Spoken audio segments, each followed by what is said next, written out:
Want to grow and scale your business?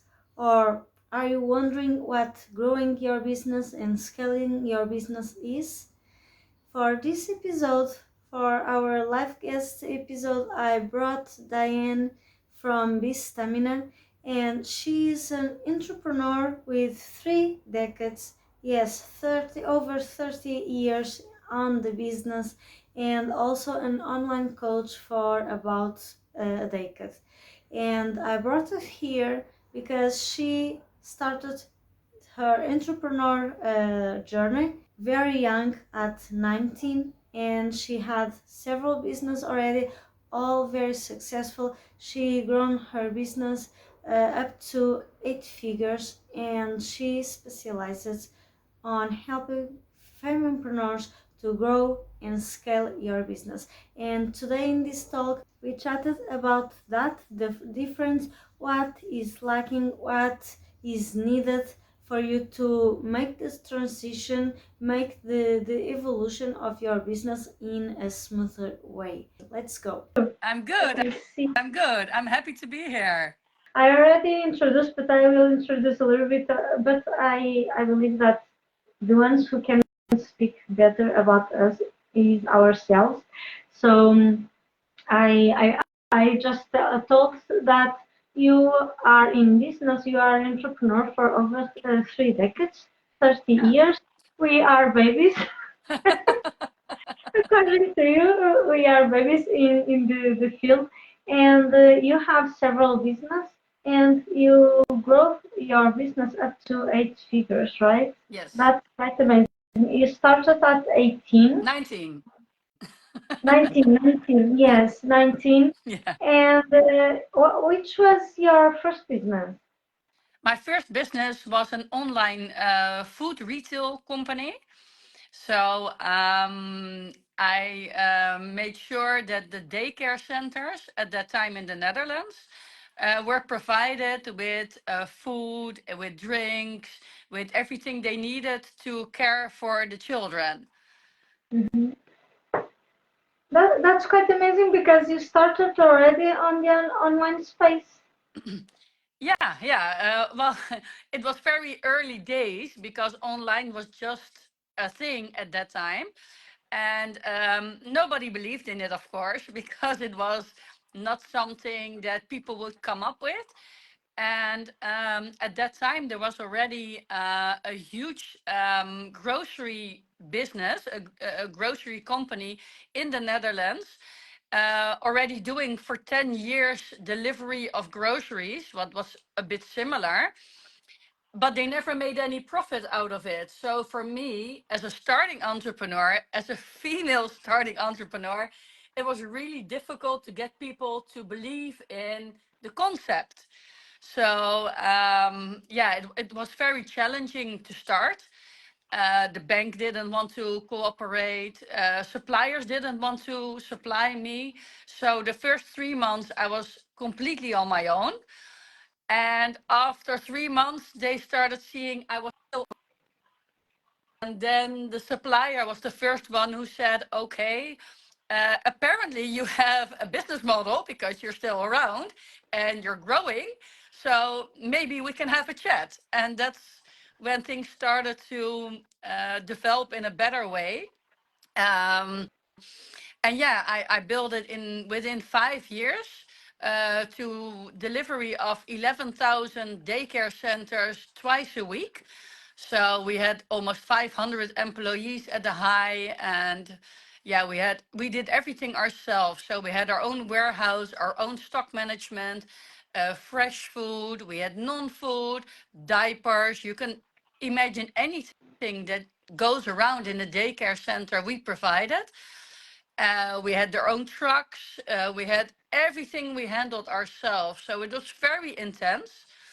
And it was always growing. We were scaling and growing each year so massively that we just had to put new clients on like a waiting list because we couldn't implement them all at the same time. Some of these organizations had like 600 daycare centers, We couldn't just say, oh, okay, we'll just implement it. I mean, we need to hire people, we need to buy extra stock. We had so much things to think about. And at that time, I had to think about it all myself, all the processes, the work protocols, the job descriptions, everything. Um, I had to think about how I wanted to do it, how I wanted to help the clients, how I wanted to build the brand. Everything had to come out of my own. So it was very intense. And you learn a lot because you make a lot of mistakes. And yeah, that's also why I think that you learn the most from making your own mistakes. It's never good when someone says, "Oh, don't make that mistake I made." No, you need to make your mistakes in order to grow, in order to learn from it. I mean, that's really important. Yeah. Yes, that's amazing. So I see you are quite a visionary because you started right away in something that is quite new in the Yeah. world, the internet, right? 30 years ago, it was it was a very fresh thing, and you are quite tenacious because you kept on the vision. What was your vision? What made you kept on the track? So because it was not easy, we can tell. What made you keep on track and don't lose yourself in the way because you didn't have the help. Neither the suppliers wanted to work with you. So what made you kept going? For me, it was all about a feeling I had, a really deep feeling that I knew this was going to be something big. And I really believed in it so deeply.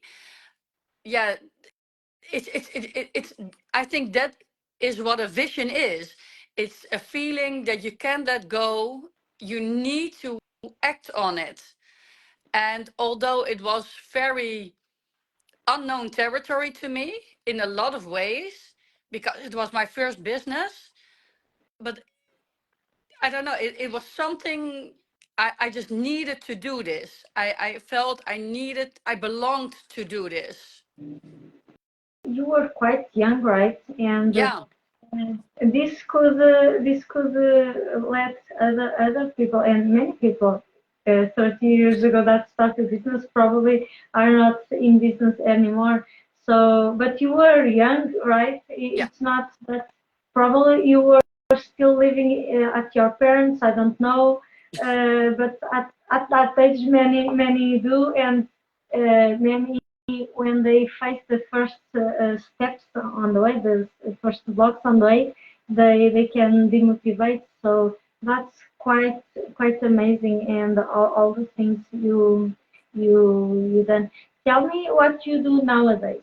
At the moment, I'm coaching other entrepreneurs, mainly female entrepreneurs, to scale their business. And that's more like an intern scaling. So I help them set up the business structure. I help them to see what all the processes are, how we can streamline the operations, how we can streamline finance, and to make sure that they really make money because I've been doing this now for the past 8, 9 years. And I see a lot of female entrepreneurs working a lot of hours, but they're not making any money. At the end of the month, they go like, okay, I had so much people buying from me, and then they make the calculations, and then they go, hey, I didn't make any money. I had a lot of sales, but when I get all my expenses out of it, then there's no money left. So that's for me one of the things that made me believe that I needed to emphasize more how important it is to know about your finance, how to set up a good internal process to make sure that all those hours you work are not for nothing. Because in the end, all we want is to have our own cash flow, right? We all want to make our own money. We want to spend our own money, but you don't want to work for nothing. And according to what you have been noticing in these years working with women, which are the mistakes you see the most? The mistakes I see the most. Um, I think a lot of mistakes are made when a mistake is it's a negative word. Uh, Yes, yes, it is. but when I look at things that happen with female entrepreneurs that are introverted, that are starting or scaling their own business, you see that they dip in a lot of things at the same time. They try this, they try that. They set up a lot of things at the same time, a lot of maybe like social media. They immediately go on all platforms. They feel the need to do lives, they feel the need to perform immediately. So the pressure is very high, and that causes burnout really quickly because introverted female entrepreneurs have a lot of difficulty to set clear boundaries for themselves, and to really guard them. So I see that they really need to focus on like one or maybe two things at the same time and really get known on what you're doing before you take it another step further. Just slow it down a little bit. Nobody says you need to run a sprint race. You need to think of it as like a journey. Take it one step at a time. Watch your progress. Make sure that you track your progress so you can say, oh, I did this. Oh, I can celebrate because I hit a milestone. Or, you know, just stay in your own lane, stay in your own path to make sure that you see the progress happening, and don't watch it what everybody else is doing, because that's a lot of distraction that you can't really use. It will lead you to all other kinds of ways and roads. Just focus on your own vision, on your own idea, and stay in your own lane. Be busy with it, because I believe that's the only solution to really get successful in what you're doing. For sure, for sure.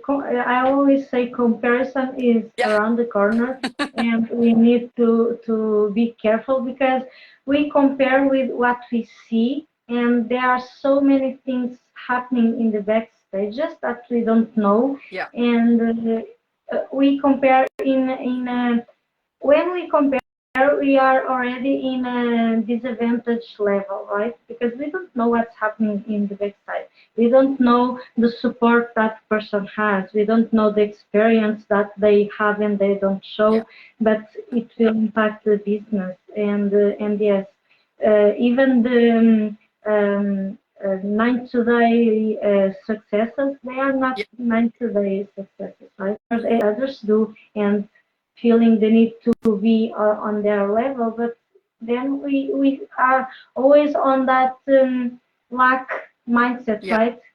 We when we don't stop and see, oh my gosh, nowadays I do this and nowadays it's so easy for me, but when I started, it was a pain, and we forget where we used to yeah, be many times.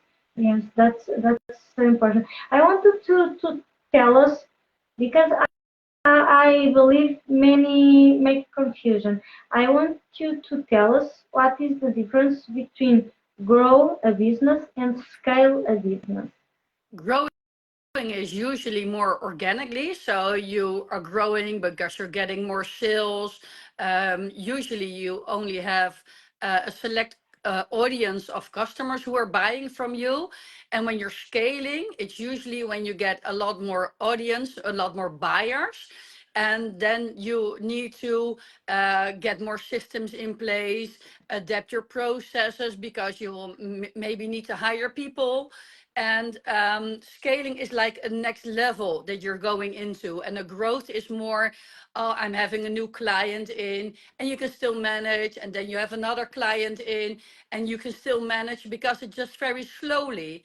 But scaling is when you really are taking it up a notch, when you really are having like a lot of new clients at the same time that need the same service, that need the same nurturing of the client that you give all your clients. So then you need to think differently and you need to act differently to make sure that you can scale, because sometimes scaling is not something you choose.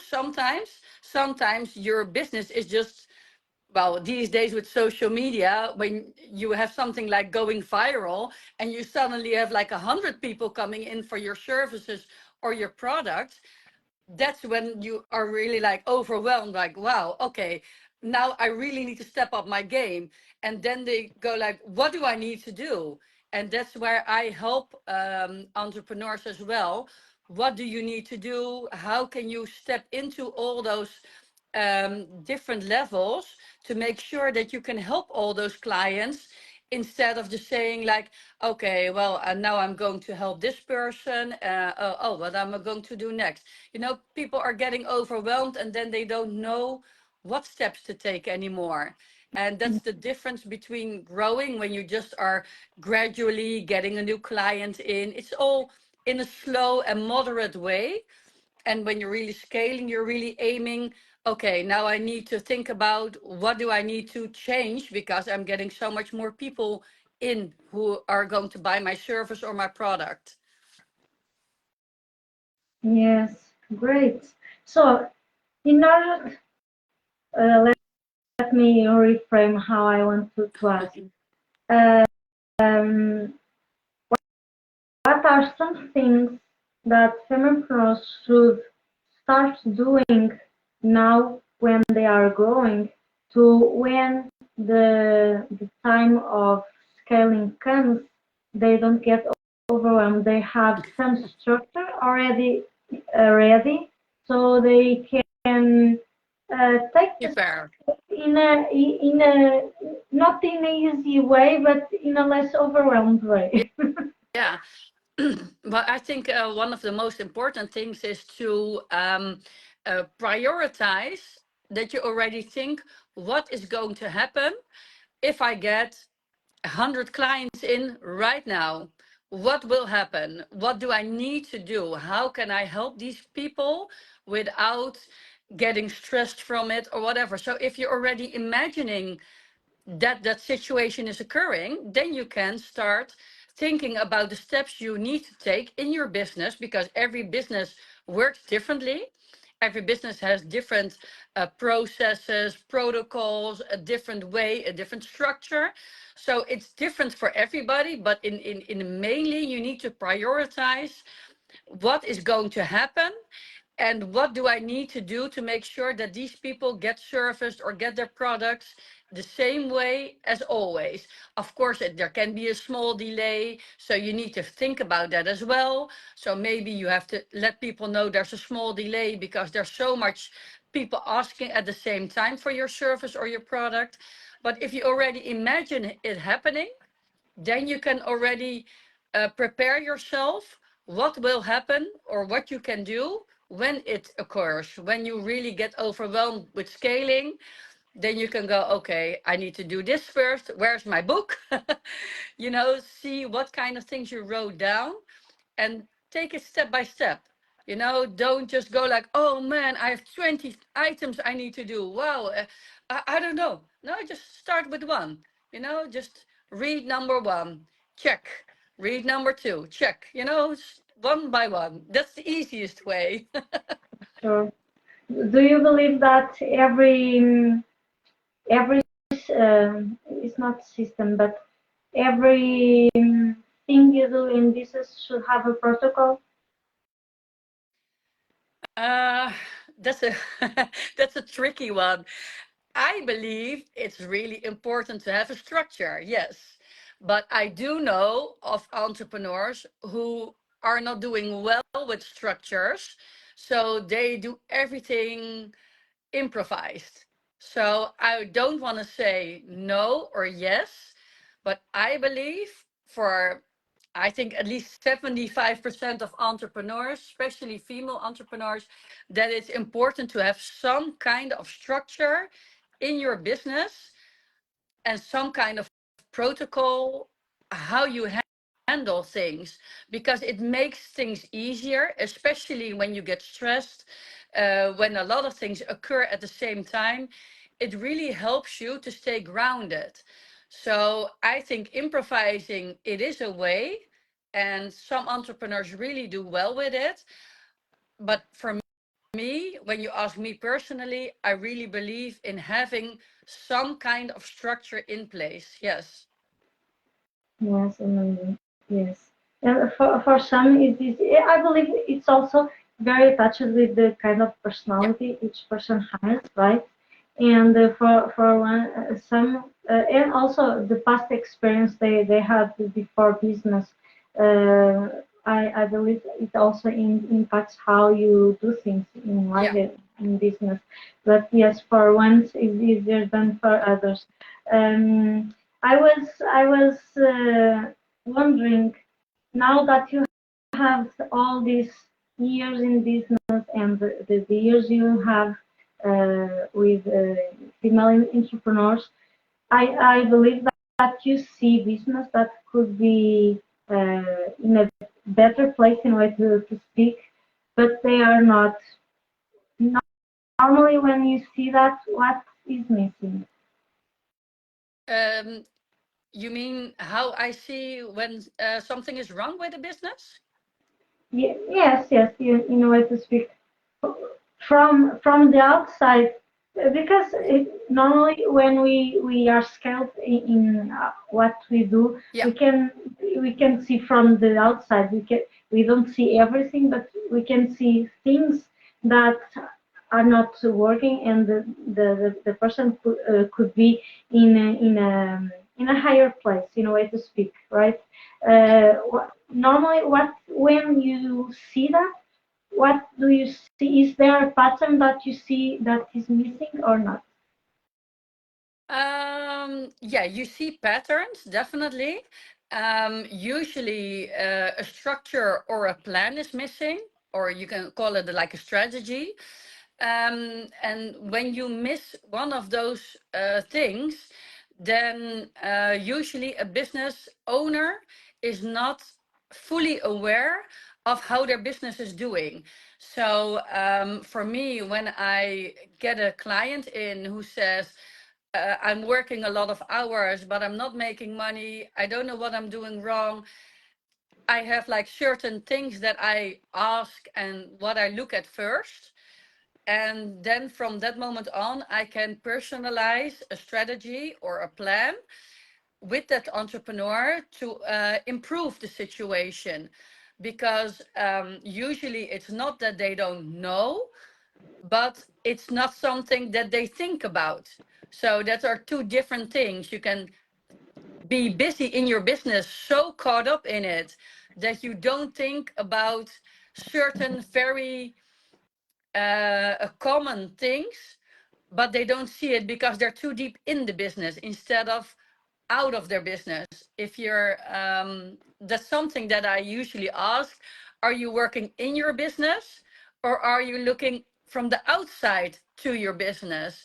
And then you can see how their mindset is as well. Because if they're working too much in their business, if they're doing everything themselves, usually that's a sign that they're working in their business. Then they don't see the whole, they don't see the entire picture of their own business. And when they have set up work delegations, or they have people hired that do certain things, then usually they have a better view of their own business, because they're a little bit further away from what I call the core of the business. You know, when you're Mm, growing or scaling, you need to step out of that zone, and you need to start managing the business instead of only working in the business. So I don't say you're not part of your business, because you always are, but you really need to change the way you look at your business. And if you can't, some entrepreneurs that I meet don't want to change. They just want to be in their business and they're comfortable, and those are usually the people that are not looking for huge scaling. They just take it one day at a time. They don't really have a plan or structure. And if that works for them, that's fine. But a lot of entrepreneurs want to grow. They have a dream, they have a vision, they have a goal. And those are the ones that really need to learn to take themselves out of the equation and look at their business in a different way. And then it's possible to really scale and to really step up. Yes, yeah, it is. And you talked about the point that I was about to bring in, and you talked about mindset. Do you believe that mindset plays a big role on it? The way they decide to scale or not, or they want to scale but they didn't manage yet. Do you believe mindset is one of the blocks on the road? These days, definitely it is. Mindset is something that's really, how do you say this? It's really trending. To give you an example, when I started my first business at 19, mindset or emotions was not a thing.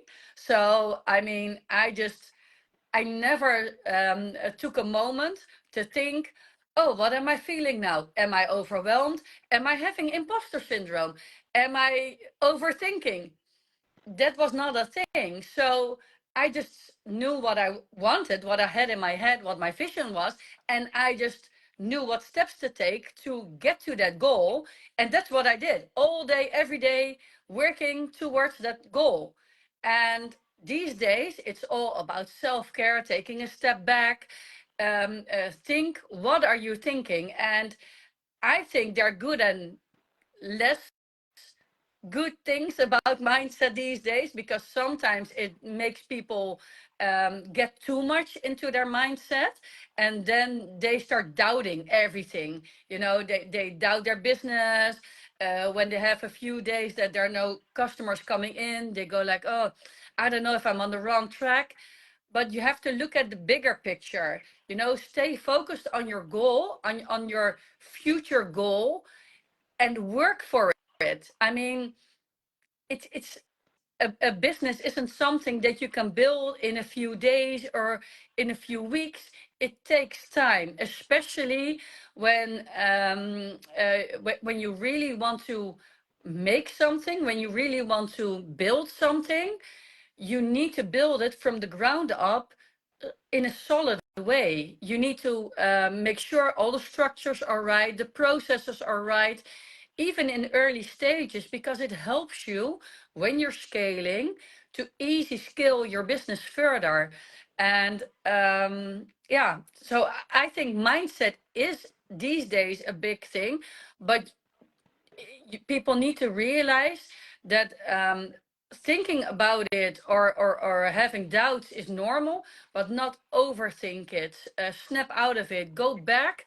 Why did you start? What was your vision? And take it from that point and focus on it, because that will bring you towards your goal. And everyday doubting is not going to bring you anything. Doubting is not going to pay your bills, but working in your business is going to pay your bills. So, For sure, for sure. And actually, yesterday I was watching Gary Vee. I love ah, Gary Vee. I'm a big fan of it. And he paid a speech on a business school. And it was such an amazing speech. And he was telling that um, don't be the kind of person when you are in your latest years in your life that I wish I had, right? yeah, We are in the moment, so yeah, try things, and we are here to make mistakes for sure. And in school, we are taught that when we make mistakes is a bad thing, yeah, right? And we think that we need to figure all out from the start. If we make mistakes, we delay our success, but our success is forged in the mistakes we make, for sure. definitely. You talked about the vision? Do you find clients that they are not all clear with the vision, or they feel they need to have everything figured out. No, you see clients who don't have a clear vision. Usually they have a vision, but they haven't defined it in a way that they can really make an action plan to get to that vision. Mhm. So sometimes they have a really good idea, but they don't know how to execute the steps to get to that vision or to get to that goal. And that's what you see. Yeah. So not everybody who comes to me has a clear vision, but when I talk with them and they explain their idea, usually it already gives away if they're really onto something or if they just really don't have have any clue. And then you also see that they're not really willing to take the action that is necessary to get there. They're not really into making the effort to achieve what they think they want to achieve. And a lot of them who I don't work with as well is when they're only money driven, when they say, oh, I just want to make a lot of money. How soon can I make money from my business?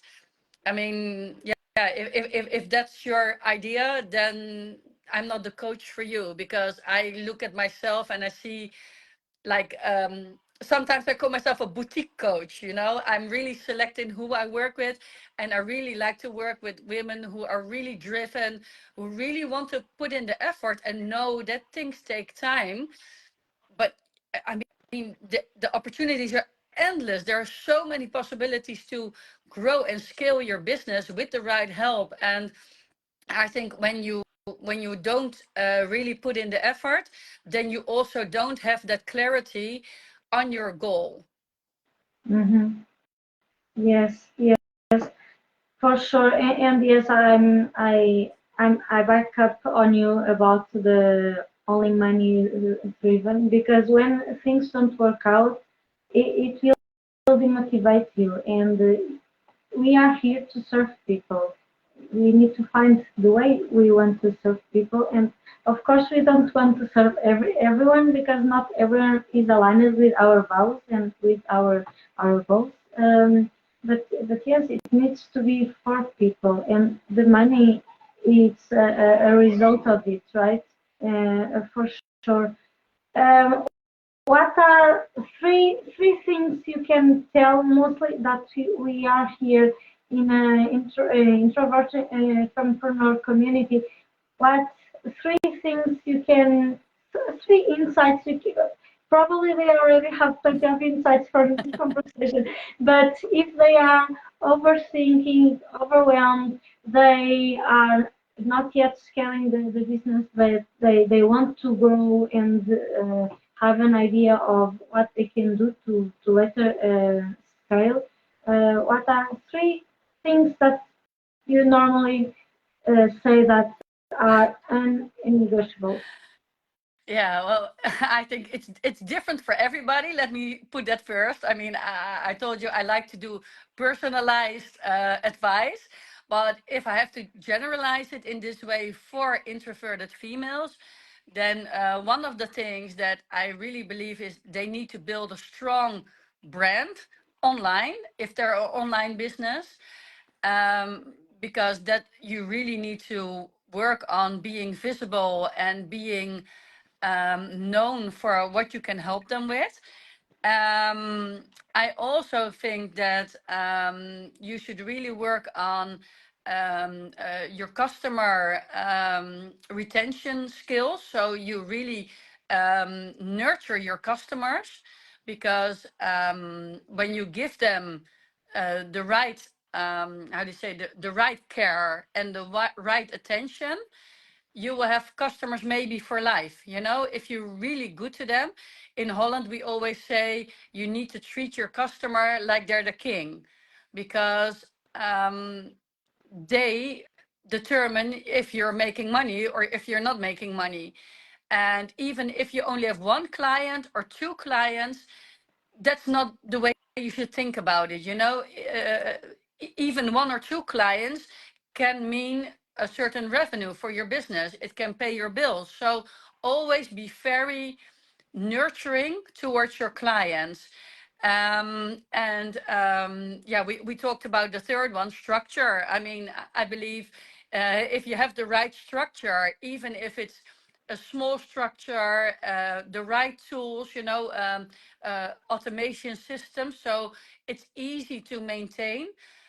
I believe that those three are almost how to say you need those three things if you really want to set your business up for a success. If you really want to build a solid foundation towards a future plan or a future goal. Yes, they are great, great. Oh my gosh, so juicy this conversation. So it was such a pleasure to have you here. Tell us where we can find you. You can find me on Instagram, you can find me on Facebook, and you can find me on LinkedIn. Um, yeah, I think those are the three main platforms that I'm active on. So if there is any question, please leave below. If you are seeing on replay, hashtag replay, so we can know. Leave all your questions, and at the end we'll come later and we'll respond. Or if I can assist you, I will also respond. Thank you so much for being here, Diane. It was such a pleasure. It was such an amazing conversation. Thank you so much for coming. Yeah, it was my pleasure. I really enjoyed being your guest, Andrea, and I hope I could provide some value for your group. And yeah, I really enjoyed being your guest. So thank you for that. And we'll see each other soon. For sure. See you soon. Bye bye.